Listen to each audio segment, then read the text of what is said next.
पतंजलि भ्रामक विज्ञापन प्रसारित मामले में आज मंगलवार को सुप्रीम कोर्ट से सुनवाई हुई। जस्टिस हेमा कोहली और जस्टिस अमानुल्लाह की बेंच में सुनवाई के दौरान बाबा रामदेव और आचार्य बालकृष्ण से कहा कि आपकी बहुत गरिमा है, आपने काफी कुछ किया है। वहीं दोनों के वकील मुकुल रोहतगी ने कहा कि हम सार्वजनिक माफी के लिए तैयार हैं ताकि लोगों को भी जानकारी मिले कि हम सुप्रीम कोर्ट के आदेश का पालन करने को लेकर गंभीर हैं।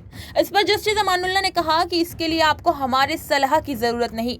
जस्टिस कोहली ने बाबा रामदेव से पूछा कि क्या आपने जो कोर्ट के खिलाफ किया है क्या वो सही है। इस पर बाबा रामदेव ने कहा कि जज साहिबा, हमें इतना कहना है कि जो भी हमसे भूल हुई है उसके लिए हमने बिना शर्त माफी स्वीकार कर ली है। जस्टिस कोहली ने कहा कि ये तो आपके वकील ने कहा है, हम जानना चाहते हैं कि आपने अंडरटेकिंग के अगले दिन प्रेस कॉन्फ्रेंस क्या सोचकर की।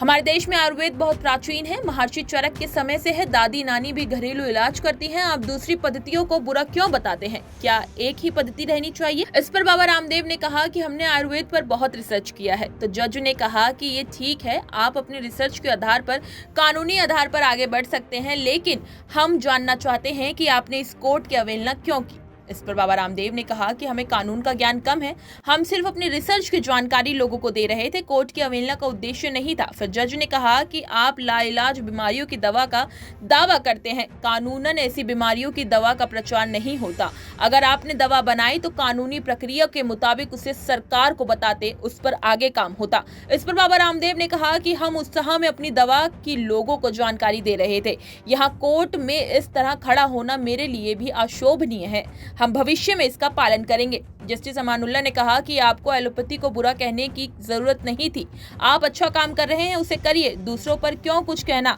वहीं बाबा रामदेव ने कहा कि एलोपैथी और आयुर्वेद का संघर्ष लंबा है, हम भविष्य में ऐसी गलती नहीं करेंगे। जस्टिस कोहली ने कहा कि हम ये नहीं मान सकते कि आपके वकीलों के कोर्ट में अंडरटेकिंग दाखिल करने के बाद भी आपको कानून का पता नहीं चल पाया, इसलिए हम ये देखेंगे कि आपके माफीनामे को हम स्वीकार करें या नहीं। इस पर बालकृष्ण ने कहा कि श्रद्धेय स्वामी जी का पतंजलि के काम से संबंध नहीं है। तो जस्टिस अमानुल्लाह ने कहा कि यह आप बहस कर रहे हैं, माफी मांगने के बाद बहस स्वीकार नहीं। वहीं बाबा रामदेव ने कहा कि मैं यही कहना चाहता हूं कि हम अपनी गलती के लिए क्षमा चाहते हैं। बाबा रामदेव और बालकृष्ण के वकील रोहतगी ने कहा कि 1 सप्ताह का समय दीजिए, इस बीच हम जरूरी कदम उठाएंगे। इस पर जस्टिस कोहली ने कहा कि ठीक है, हम 23 अप्रैल को सुनवाई करेंगे। अवमानना के आरोपियों ने खुद कुछ कदम उठाने की बात कही है, हम इसका अवसर दे रहे हैं। इसी तरह की तमाम खबरों को जानने के लिए बने रहिए हमारे साथ और देखते रहिए punjabkesari.com।